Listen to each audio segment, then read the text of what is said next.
दोस्तों नमस्कार, मैं हूं विनीता यादव और आप देख रहे हैं न्यूज नशा आदत हर खबर की। 2025 का एक बड़ा सवाल है। 17 सितंबर को भारत को एक नया प्रधानमंत्री मिलेगा, ये भी एक सवाल है। लेकिन इस सवाल का जवाब आज इस वीडियो में आपको मिल जाएगा कि भारत को 17 सितंबर 2025 को एक नया प्रधानमंत्री मिलेगा या नहीं। जी हाँ दोस्तों, 17 सितंबर 2025 इसी साल 5 महीने के बाद ये तारीख भारतीय राजनीति के लिए एक अहम मोड़ साबित होने जा रही है। इस दिन प्रधानमंत्री नरेंद्र मोदी 75 साल के हो जाएंगे और बीजेपी के डिसिप्लिन और जो उनका अनुशासन है, उनके जो रूल हैं, उसके मुताबिक नेता 75 वर्ष की आयु जब पूरी कर लेता है तो वो सक्रिय राजनीति से खुद को अलग कर लेता है। यही वजह है कि इस दिन के बाद भारत को एक नया प्रधानमंत्री मिल सकता है। इस फैसले को लेकर 5 महीने पहले ही बीजेपी के अंदरूनी हलकों में चर्चाएं जोरदार तरीके से चल रही हैं। लेकिन सबसे बड़ा सवाल यह है कि आखिर कौन होगा भारत का अगला प्रधानमंत्री। मोदी और शाह का क्या प्लान है? बीजेपी के अध्यक्ष पद का फैसला भी इसमें बहुत अहम रोल निभाएगा। प्राइम मिनिस्टर का चेहरा कौन होगा, उससे भी पहले अगर कोई अपने लिए तैयारी कर रहा है तो इस पटकथा में पहले बीजेपी के अध्यक्ष को बिठाएगा, उसे चुनेगा। जैसे कि आपको याद होगा 2014 में जब मोदी का नाम का अनाउंसमेंट किया था राजनाथ सिंह ने, क्योंकि वो बीजेपी के अध्यक्ष थे, राष्ट्रीय अध्यक्ष, और उन्होंने नरेंद्र मोदी का नाम अनाउंस किया था। राजनाथ सिंह के उस वक्त अध्यक्ष बनने के प्लान के पीछे अरुण जेटली का पूरा प्लान था।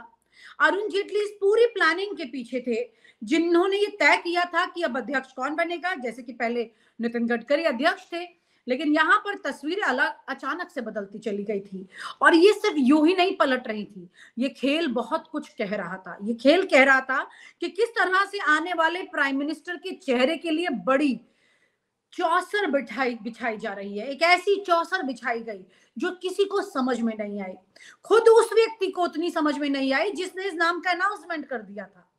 जी, अब 10 साल के बाद में, लगभग अब 12 साल ऐसे मान करके चलिए, अब इस तस्वीरों के बाद में जो भी है 11-12 साल के बाद में, तस्वीर के बाद में जो चेहरा सामने आने वाला है उसके लिए भी पटकथा लिखी जा रही है। लेकिन इस बार देरी क्यों हो रही है? अब तो अरुण जेटली नहीं है, क्योंकि अब कोई और जो चेहरे हैं जो पीछे इस पर्दे के पीछे का खेल कर रहे हैं, वो कौन है, वो खुद कौन है, ये समझना बड़ा जरूरी है। बीजेपी के लिए सबसे बड़ा सवाल यही है कि प्रधानमंत्री का चेहरा कौन होगा, लेकिन उससे भी बड़ा सवाल यह है कि बीजेपी का नया अध्यक्ष कौन होगा। बीजेपी अध्यक्ष का फैसला जरूरी इसलिए क्योंकि यही व्यक्ति प्रधानमंत्री पद के लिए आगे का रास्ता तैयार करेगा। जैसा मैं आपको बता रही हूँ, वर्तमान में जेपी नड्डा बीजेपी अध्यक्ष हैं, लेकिन उनकी स्थिति पर बड़ा सवालिया निशान लगा हुआ है। कितने दिन, कितने घंटे, कब तक रहेंगे पता नहीं। और उनके कार्यकाल को भी अगर पीछे देखा जाए तो वो सिर्फ एक कठपुतली के तौर पर रहे हैं, ज्यादा कुछ कर नहीं पाए हैं। अगर नड्डा को दोबारा अध्यक्ष पद पर बरकरार रखा जाता है तो नरेंद्र मोदी और अमित शाह के पास ये एक बड़ा मौका होगा कि वो अपनी पसंद का प्रधानमंत्री उम्मीदवार तय कर सके। दूसरी तरफ अगर बीजेपी अध्यक्ष बदल जाते हैं तो ये तय है कि आरएसएस प्रक्रिया में दखल देगा और अपना उम्मीदवार तय करने की पूरी कोशिश करेगा। खट्टर बनाम शाह की जो जंग है ये भी समझ लीजिए, क्योंकि आरएसएस किस पर कैसे दांव लगाएगी ये जानना जरूरी है। आरएसएस के पास अपना एक बहुत क्लियर कट उम्मीदवार है, मनोहर लाल खट्टर। हरियाणा के पूर्व मुख्यमंत्री और वर्तमान में केंद्रीय मंत्री के रूप में काम कर रहे हैं मनोहर लाल खट्टर। आरएसएस के करीबी माने जाते हैं। खट्टर के नाम आरएसएस और बीजेपी के कई वरिष्ठ नेता सहमत हैं उनके नाम पर। लेकिन अमित शाह इस फैसले से खुश नहीं है। शाह चाहते हैं कि प्रधानमंत्री पद के लिए वही व्यक्ति चुना जाए और जो उनके और मोदी के एजेंडे को आगे बढ़ा सके। लेकिन सवाल यह है कि प्रधानमंत्री नरेंद्र मोदी खुद खट्टर के नाम के लिए सहमत है, तो शाह को इसमें क्या तकलीफ है?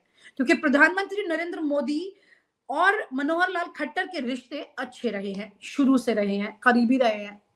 इसी रिश्ते की बनस्पत वो मुख्यमंत्री बने भी और ठीक हरियाणा चुनाव से पहले मुख्यमंत्री पद से हटा भी दिए गए जब लोकसभा चुनाव के लिए उनको तैयार किया गया। क्या अमित शाह खुद प्रधानमंत्री बनना चाहते हैं? अगर वो खट्टर को नहीं चाहते तो किस चेहरे को वो कंटिन्यू चाहते हैं? क्या वो ये चाहते हैं कि जेपी नड्डा किसी भी तरह से ये 5 महीने और खींच लें? क्योंकि उनकी तो बात वो नहीं टालने वाले हैं जेपी नड्डा। बीजेपी के अंदरूनी हलकों में यह चर्चा जोरों पर है कि अमित शाह खुद प्रधानमंत्री बनने के इच्छुक हैं। हालांकि इस बात पर आरएसएस का कड़ा विरोध है।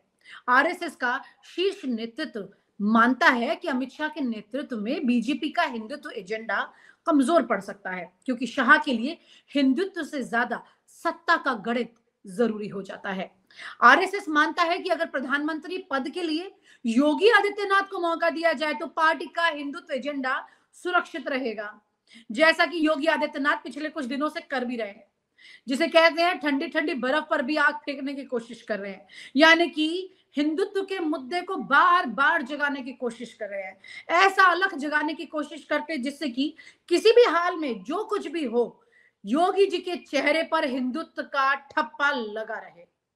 योगी का कद इसी के चलते बढ़ता रहा। उत्तर प्रदेश के मुख्यमंत्री योगी आदित्यनाथ का नाम पीएम पद की रेस में खूब आगे चल रहा है। आरएसएस का मानना है कि योगी की छवि हिंदुत्व के प्रबल नेता के रूप में है और यही छवि 2029 के आम चुनाव में बीजेपी के लिए फायदेमंद साबित होगी, क्योंकि इसी व्यक्ति ने 2024 के लोकसभा चुनाव में अपनी ही थाली में छेद कर दिया। ऐसा इसलिए कह सकती हूं क्योंकि बीजेपी में ये बहुत जोरदार चर्चा है लगातार, जब से बीजेपी के लोकसभा की सीटें धड़ाम से गिरी। उस धड़ाम से गिरने वाली परिस्थिति ज्यादातर मेनली अगर बात करें वो यूपी है, यूपी के संदर्भ में ये बात कर रही हूं।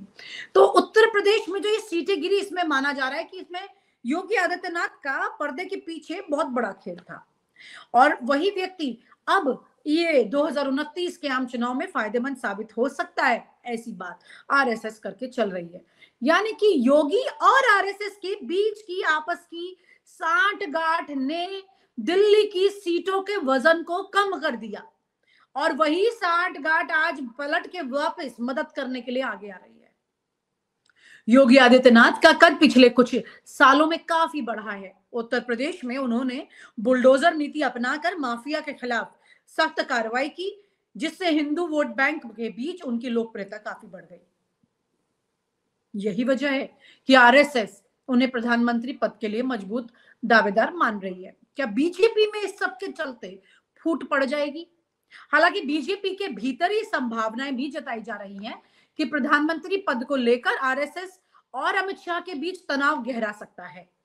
अगर आरएसएस अपने उम्मीदवार के रूप में मनोहर लाल खट्टर या योगी आदित्यनाथ का समर्थन करता है और अमित शाह अपने उम्मीदवार को आगे बढ़ाना चाहते हैं, तो बीजेपी में भारी राजनीतिक असंतोष देखने को मिलेगा। विशेषज्ञों का यह कहना है कि अगर बीजेपी का आंतरिक संघर्ष लंबा खिंचता है तो आरएसएस का प्रभाव बीजेपी पर और मजबूत हो सकता है। क्या मोहन भागवत इस पूरे मामले में कोई बड़ा रोल निभाएंगे? आरएसएस प्रमुख मोहन भागवत इस पूरे घटनाक्रम में बड़ी भूमिका निभा सकते हैं। मोहन भागवत का मानना है कि बीजेपी में प्रधानमंत्री पद के लिए कोई ऐसा चेहरा होना चाहिए जो न सिर्फ हिंदुत्व के एजेंडे को मजबूती से आगे बढ़ाए बल्कि मोदी के कद को भी बराबर रखे। इसी रणनीति के तहत आरएसएस ने मनोहर लाल खट्टर का नाम आगे बढ़ा दिया, लेकिन अमित शाह इस फैसले से खुश नहीं। अगर मोहन भागवत ने अपने रुख को और सख्त किया तो बीजेपी को प्रधानमंत्री पद के रूप में आरएसएस के ही पसंदीदा चेहरे को आगे बढ़ाना पड़ सकता है। सूत्रों का कहना है कि नरेंद्र मोदी और अमित शाह स्थिति को भांपते हुए अपनी आखिरी चाल के लिए रणनीति बना रहे हैं। इस योजना के तहत बीजेपी अध्यक्ष पद पर यदि जेपी नड्डा बने रहते हैं तो प्रधानमंत्री नरेंद्र मोदी के लिए शाह अपने पसंदीदा उम्मीदवार को आगे बढ़ा सकते हैं, मोदी और शाह। अगर बीजेपी अध्यक्ष बदले जाते हैं तो आरएसएस के दबाव में उन्हें मनोहर लाल खट्टर योगी आदित्यनाथ को स्वीकार करना पड़ सकता है। 2025 में भारत का प्रधानमंत्री कौन होगा, इस पर लगातार सस्पेंस चल रहा है। अगर मोदी और शाह का दबदबा बना रहता है तो अमित शाह खुद प्रधानमंत्री पद के दावेदार बने रहना चाहते हैं, फिर वो अपने किसी भी करीबी नेता को या फिर बिठा सकते हैं, ऐसा कुछ करेंगे। अगर आरएसएस अपनी रणनीति में कामयाब रहता है तो मनोहर लाल खट्टर या योगी आदित्यनाथ में से किसी का भी नाम सामने आएगा। बीजेपी 2025 का ये सत्ता का संग्राम केवल प्रधानमंत्री पद के चेहरे को लेकर नहीं है, बल्कि इसे हिंदुत्व की राजनीति के चलते भी आगे माना जा रहा है। इसी के साथ साथ वो भी एक आगे दशा और दिशा देने में काम करेगी। इस तरह की बात है। आने वाले 5 महीने बहुत ज्यादा जरूरी है बीजेपी के लिए। इतने जरूरी हैं कि आप ये मानकर चलिए कि इन 5 महीनों में इस देश में बहुत उथल पुथल होगी राजनीतिक घटनाक्रम में। आप इसका पूरा आकलन अपने तरीके से जैसे भी चाहें लगा सकते हैं। मैं आपको एक सीधे सीधे शब्दों में बात बताना चाहती हूँ कि प्रधानमंत्री नरेंद्र मोदी 75 के होते ही अपना पद छोड़ेंगे, इस पर 99% तक अभी सहमति बन चुकी है। अंतर्गत पार्टी के चीजें क्लियर है। जो ये कहते हैं कि वो नहीं छोड़ेंगे ये पद, तो आप ये मानकर चलिए कि ये सिर्फ अलग तरह की एक चर्चाएं लोगों के बीच में चल रही हैं। लेकिन देखना ये होगा कि इस पूरी तैयारी के बीच में किस तरह से क्या तस्वीर आगे बदलकर निकलकर सामने आएगी। क्योंकि प्रधानमंत्री नरेंद्र मोदी किसी भी तरह से आप ये मानकर चलिए कि ये एक तस्वीर ऐसी सामने हो जाएगी जिससे कि नरेंद्र मोदी जो कि 75 के होते किसी और पद को भी ग्रहण करना चाहेंगे, उसकी भी तैयारी आरएसएस में चल रही है, बीजेपी में चल रही है। लेकिन अगर उन्होंने पद नहीं छोड़ा तो यहां पर एक बहुत बड़ी आलोचना के वो शिकार होंगे, जिसमें सबसे बड़ा आलोचक खुद प्रधानमंत्री नरेंद्र मोदी के लिए आरएसएस होगा। ये एक ऐसी तस्वीर सामने है जिसके बारे में इस वक्त ढके छिपे लोग चर्चा कर रहे हैं, लेकिन अब ये चर्चाएं खुलकर धीरे धीरे सामने आने लगी हैं। अगर मनोहर लाल खट्टर को राष्ट्रीय अध्यक्ष बनाया जाता है तो उसके तमाम जो परिणाम है वो आज आपको हमने बताए हैं। आपकी क्या राय है इस पर, हमें हमारे कमेंट बॉक्स में जरूर लिख करके बताइएगा। और आप हमसे जुड़े रहने के लिए सब्सक्राइब करें YouTube पर, फॉलो करें Twitter पर और लाइक करें Facebook पर। और ज्यादा जानकारी के लिए आपको टाइप करना होगा सिर्फ न्यूज़ नशा।